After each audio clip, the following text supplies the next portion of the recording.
uh, in several media, games, movies, TV shows, whatever, there's something rumored to be like rare, like so rare that it's like rarely seen, never really heard of, and when it shows up, it's like a big deal.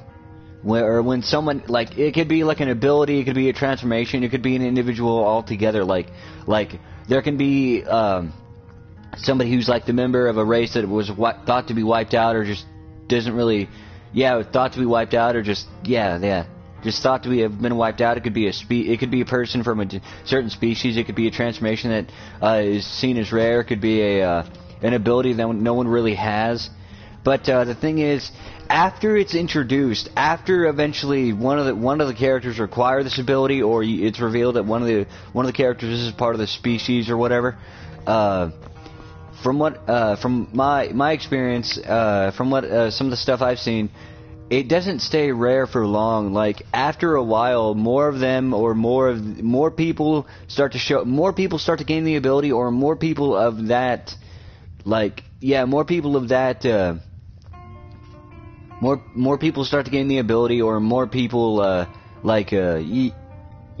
maybe more of that species starts to show up. For an example of an ability that was thought to have been like a really, really, really, really rare ability that is basically, it's pretty well known. Dragon Ball Z, Dragon Ball Z itself is well known. The transformation may not be, but Super Saiyan. Okay, on Namek, when we first learned about it, Vegeta built it up to be this massive rare thing, and at the time it was insanely rare, because Vegeta says the last Super Saiyan was existed over 1,000 years ago, and he didn't even last that long because his body basically destroyed himself because of the sheer power it had. It couldn't control all of it, so he basically just died off. Vegeta, they're constantly referencing the Super Saiyan throughout the Namek saga. Vegeta actually thinks he becomes one. He doesn't. But ultimately, we're shown what a Super Saiyan looks like. We're shown that they are extremely powerful. Goku gets it after he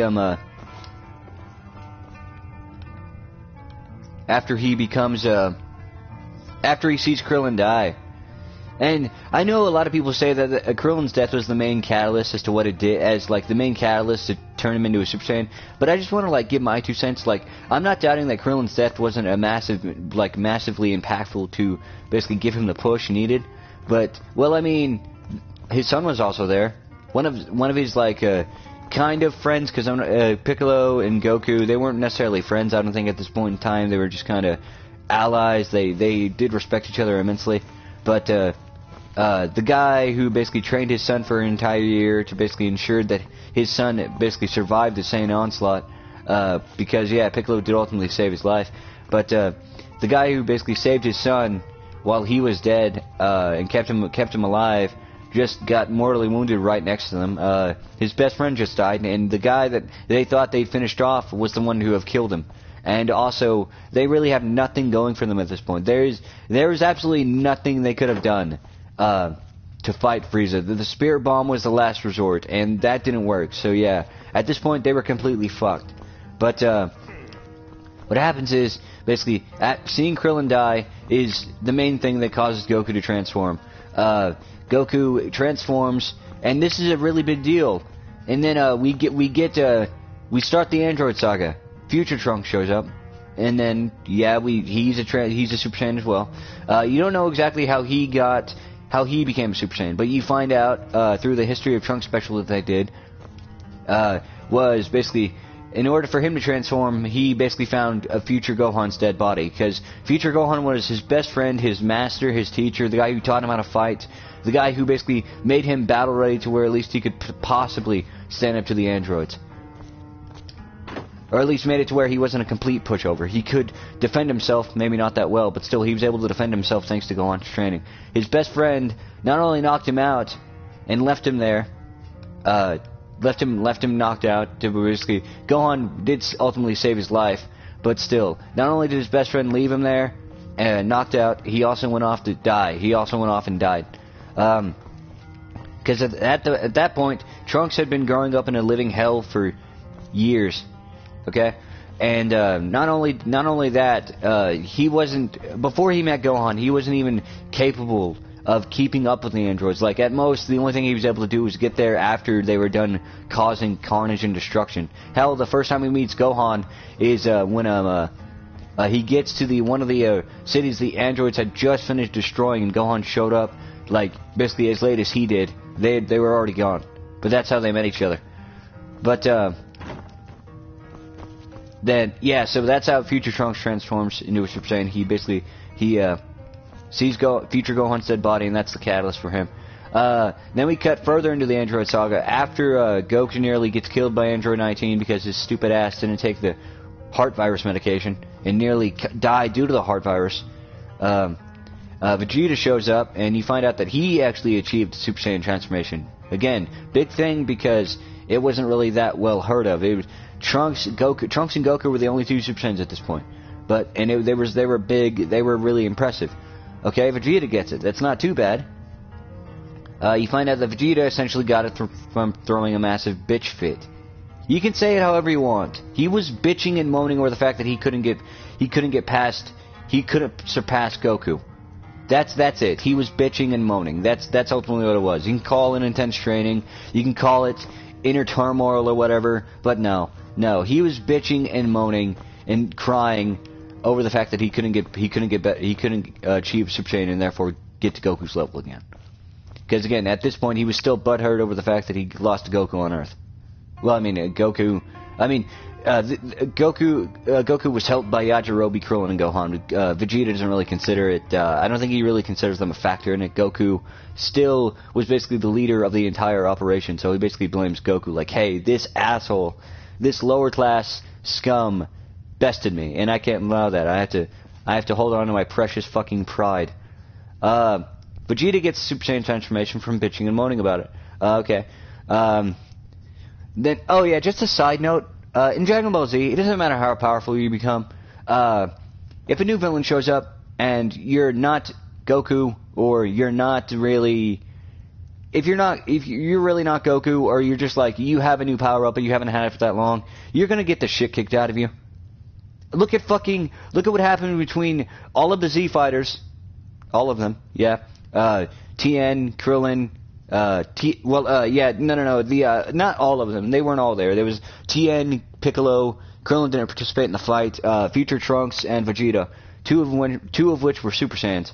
Not only did they try to fight the androids, they got completely fucking obliterated. Yeah, that's pretty much it. So if you're not like in Dragon Ball Z's case, if you're like, it doesn't matter how powerful you become, you will get taken down by the new bad guy, the new villain of the saga, at least on the first go around, and then you'll get more powerful to surpass them eventually. But the first time, you're guaranteed an ass kicking if you're not Goku. That's pretty much how it is. Anyway, so Vegeta gets it. Ultimately proves worthless. He runs off, whines and cries about it for a little bit, and then they go into the hyperbolic time chamber. Gohan gets it in there. Okay, I can understand that. I mean, he was training with Goku of all people, so Goku would push into his limits. Okay, and then Gohan gets the Super Saiyan 2 transformation. First one. Okay, this is something new. This is something really new. Because at this point, Super Saiyan 2 doesn't really. Gohan was the first Super Saiyan 2. He was the most powerful. Shit.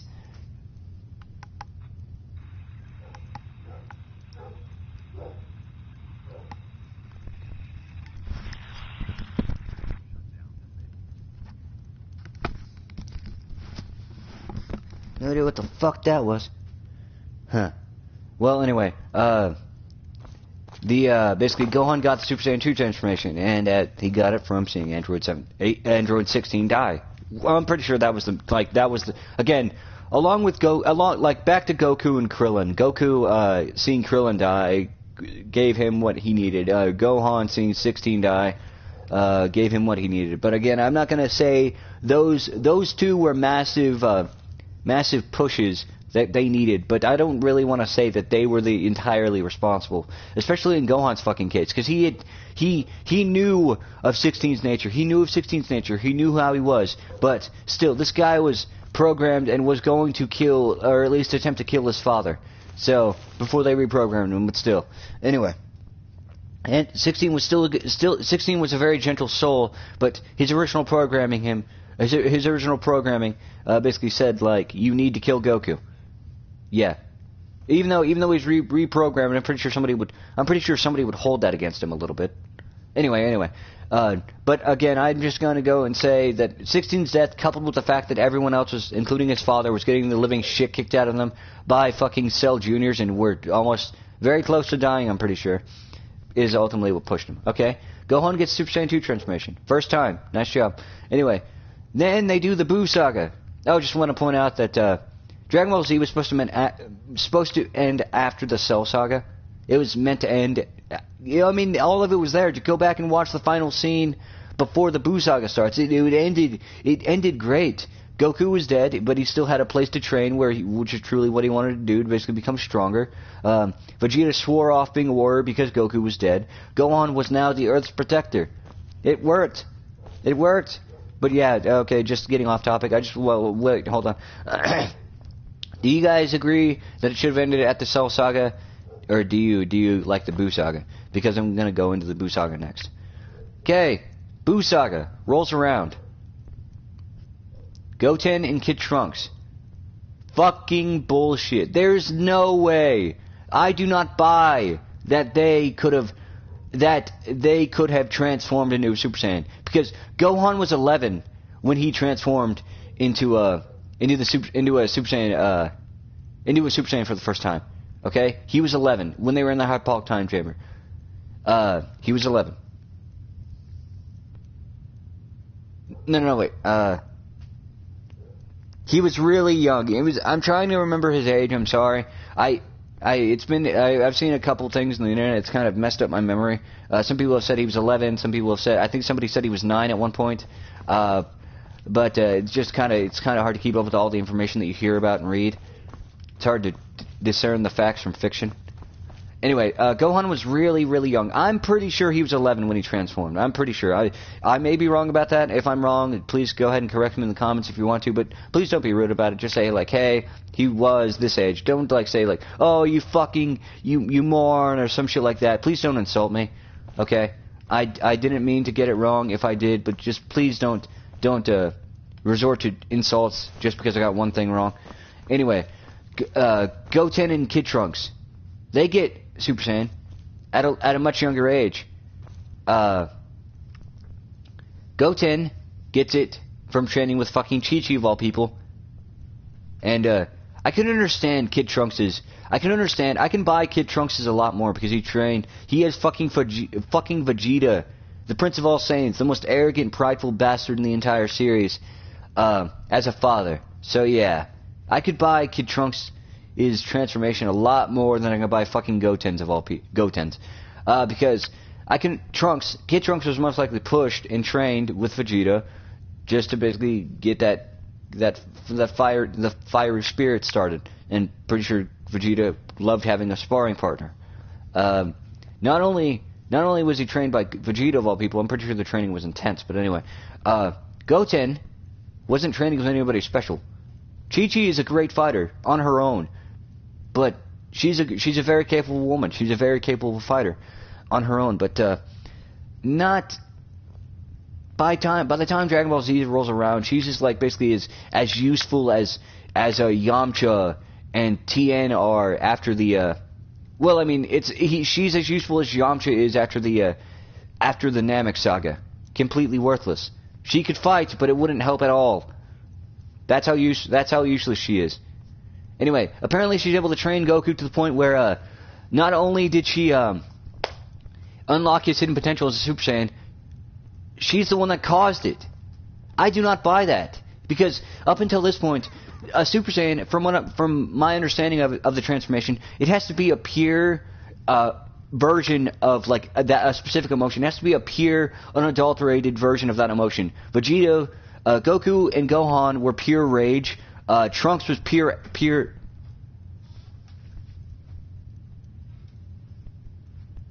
Trunks was pure sadness over future Gohan's death.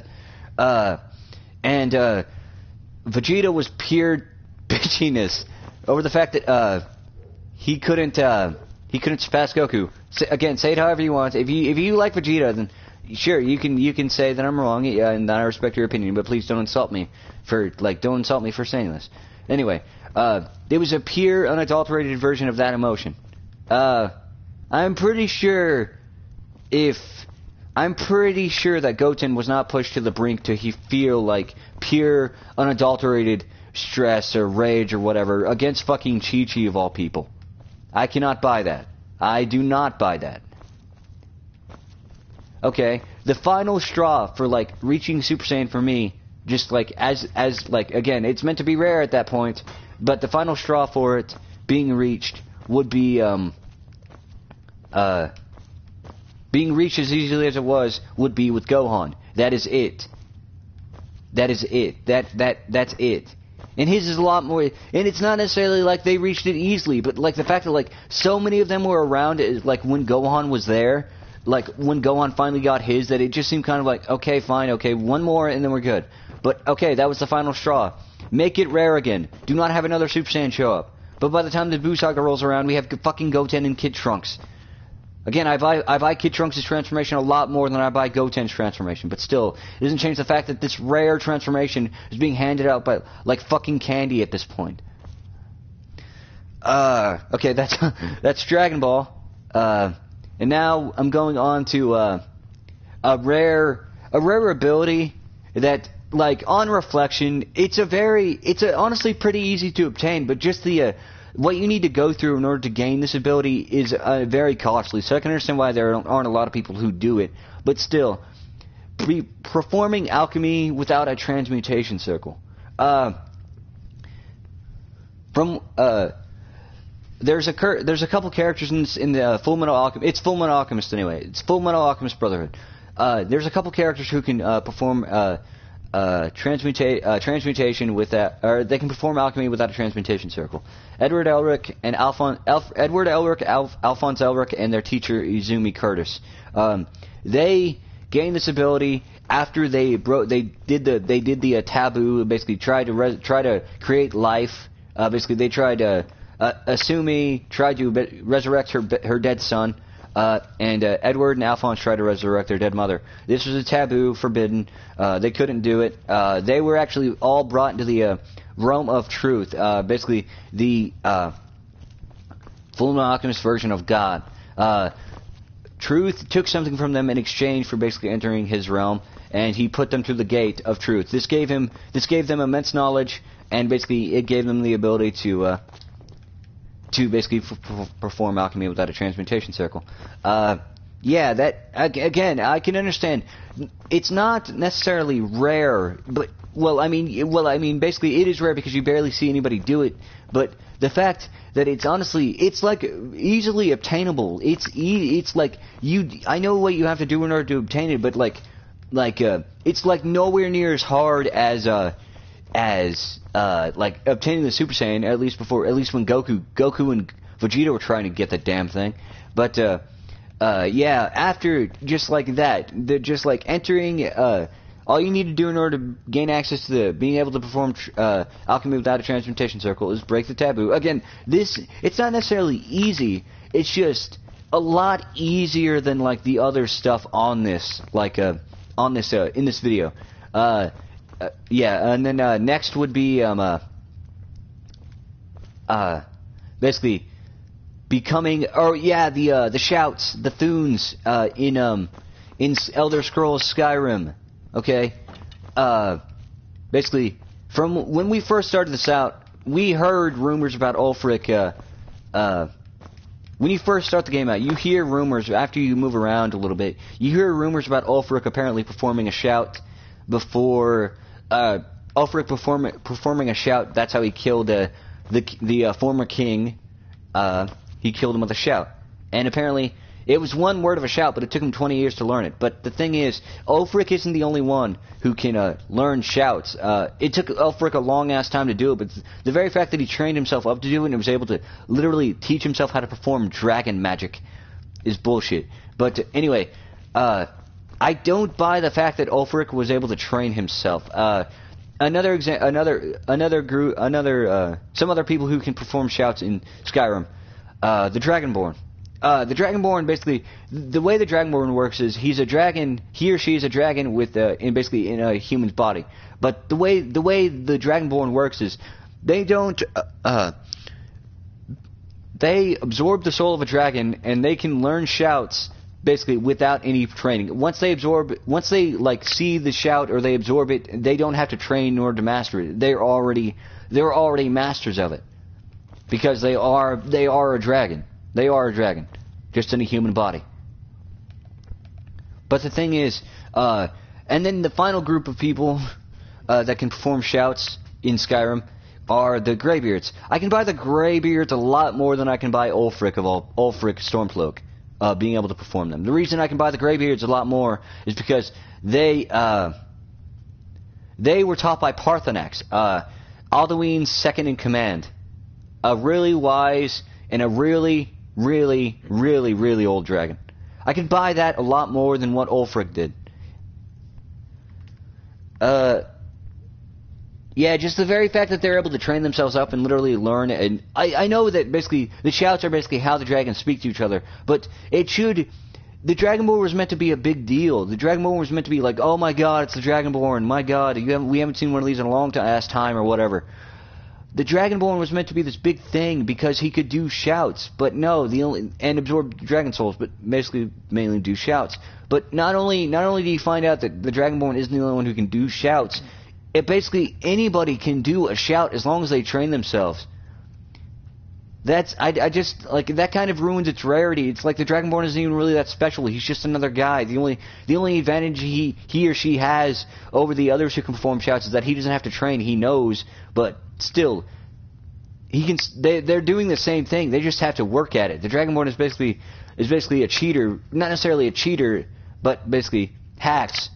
The Dragonborn has hacks. The Dragonborn can walk up to a word wall, see the shout, absorb it, and then know it, and then instantly be able to do it. The only difference between him or her, and the other individuals who can perform shouts is the fact that they actually have to strive and train in order to do them. Okay, yeah, there's not really much to go on in terms of like Skyrim, but there's one more, well, at least two more. One of them is from the a manga/anime series Tokyo Ghoul. In Tokyo Ghoul, there's a thing known as half ghouls. They're very rare apparently. No one can really no one's really seen them. But there are quite a few as the series progresses, you meet quite a few individuals who are half ghouls. There's the main one is Ken Kaneki, the main protagonist of the series. The second one is well, I mean, not in any particular order, but there's all of the half ghouls that we know of are, hold on.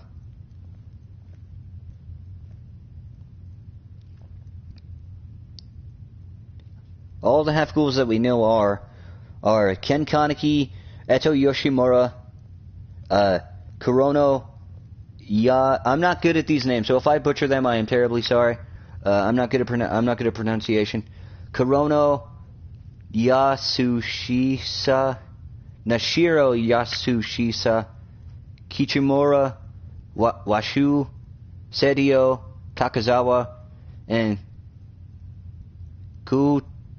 Kutuaro Amon. Again, I'm terribly sorry about the name butchering, but that's all I can do. But all of those are half ghouls. They're all half ghouls, and like they do say that the basically in order to become a half ghoul, they need to basically transmute the Kagane sacs to a person, and the surgery. It's a surgery. That's what it is. It's very risky. Okay, but the thing is, Eto is a like naturally born half ghoul, and the thing basically. You find out basically how she was born, how she was able to be born, because again, she's half human, half ghoul. Was her mother basically resorted to cannibalism Or at least that's one way half-ghouls can be like successfully born. Basically, if it's a ghoul, if it's a half-ghoul child, then they won't be able to gain the proper nutrients they need in order to survive, and they'll just die. Eto is the actually only half-ghoul, natural half-ghoul that we know of in the entire series. The rest of them are all artificial ones. And again, the surgery to become a half-ghoul is very risky. Very, very risky. But the fact that Eto is the only half-ghoul, like natural-born half-ghoul, kind of raises some questions. Like, has there been no other ghoul-human physical relationships at all in the entire series, aside from Yoshimura and his wife? I'm just curious. I'm trying to buy that. Maybe there was. But the thing is, yeah, maybe there was. Maybe the mothers weren't willing to resort to cannibalism. Maybe they just thought, like, no, I can't do that, and that would be understandable. But that's the thing about, like, again, I'm no mother. I'm no mother. But I'm just saying, I'm pretty sure maternal instinct would kick in at that point. The mother would try to do anything to protect their child, to basically make sure they were fed. They were able to survive. And yeah, that's maternal instinct. I think would have kicked in if there were any other human ghoul physical relationships that resulted in a pregnancy. I'm pretty sure the mother at one point during her pregnancy, she would resort to cannibalism to save her precious child. If that's discounting the fact she was like she didn't want the child and she was basically let it happen, or basically she wasn't willing to and it unintentionally happened. Either one of those are plausible, but still, I just can't buy the fact that, like, out of all of the ghouls that we were shown in the series, Eto is the only natural, like, the only natural half ghoul. I'm just trying to buy into the fact that, like, it's kind of hard for me to buy into the fact that no other human ghoul physical relationships have transpired throughout the entire series. Not necessarily. There have been human ghoul relationships in the series. Nishio and his girlfriend Kimi are human. They're human and ghoul. But I'm talking about, like, none that would have, like, basically resulted in a conception, in the birth of a child. So, out of all of them, I just can't. Out of all of the times. I can't buy the fact that Eto is the only natural half ghoul in the entire series. I can understand that the surgery is very risky, but again, I can't buy into the fact that Eto is the only half ghoul, natural half ghoul anyway. The other ones are artificial. But I listed off quite a bit of names, actually. And again, the surgery is very, very risky, so I can understand why there's nowhere near as, like, many half ghouls as there are just regular normal ghouls. But I listed off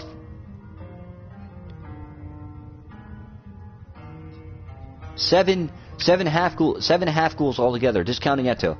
Well, I included Eto, but discounting Eto, there are still 6 artificial ghouls. I know the search is risky and all, but still, that kind of ruins its rarity, to me, at least. But there's another thing I want to bring up. It's from DC Comics. It's a pretty recent stuff, actually, but basically any non-speedster who's able to access the Speed Force, just able to access it, like, without, they're able to access it. I have 2 examples right here. In the Dark Knight's Metal series, which is rather recent, so it wouldn't surprise me if you guys didn't know this. In the Dark Knight's Metal series, it's basically a negative multiverse. There's a character, there's an evil version, alternate version of Batman, and basically he tracks down Flash, and basically his Batmobile is modified to basically work like this, but, like, basically he took schematics from the cosmic treadmill that Flash uses to basically access the multiverse. But anyway, what happens is he wears Flash down, straps him to the fucking Batmobile, and basically uses uses him as a battery to basically go inside the Speed Force, and he doesn't die. He actually comes out a speedster. Basically, it was Barry Allen anyway. Barry Allen and Batman fused together to create the Red Death. Yeah, that's one example. And then another example of a being accessing it who wasn't really a speedster, just like by accessing it just by themselves, just without a speedster's help. Hal Jordan, Green Lantern. There's a rather recent story, or there's a story where Hal Jordan is the new gods of the DC universe are being chased down by these beams of energy, and they're basically like locked on to the new god until it actually hits and kills them. Hal is chasing down basically he's the new god version of the Flash, and he's chasing him down, and he's basically using a jet construct from his ring to basically keep up with him, or at least like keep up with him he's not trying to necessarily keep up with him to catch him. He's trying to basically keep up with him to the point where he'll slow down and he'll be there to grab him. But anyway, as Hal's doing this, his ring notifies him that he's basically entering Speed Force levels. So if he would have continued going any faster, he would have entered the Speed Force. So you're telling me, if anybody were to go fast enough, and I know, I'm pretty sure that it's like no small feat, but you're telling me that anybody can access the Speed Force if they simply go fast enough? That kind of ruins its rarity to me. That's again, I know I say that quite a lot, but again, that's what I'm talking about in this video. But yeah, that's I know the last one, the last two actually didn't really have a lot of like necessarily examples, good examples anyway. But the thing is, just like, yeah, I'm pretty sure the Super Saiyan, we can all agree on the Super Saiyan at least, right? We can all agree on the Super Saiyan, at the most, right? But the thing is, yeah, can you guys think of anything where like it's mentioned as rare in a particular series or whatever, and then after it's acquired by one character, it just seems all too easy to access whatever it is. It could be, or it could just, yeah, it's like too easy to access it after one person has acquired it, or it's revealed that one person is a part of a certain species or whatever. Can you think of any examples? Be sure to post, like, could you like post those in the comments? Like, leave your thoughts on the video. What did you think of the video? Did you like it? Did you not like it? Be sure to like and comment on the video. And yeah, that's pretty much it.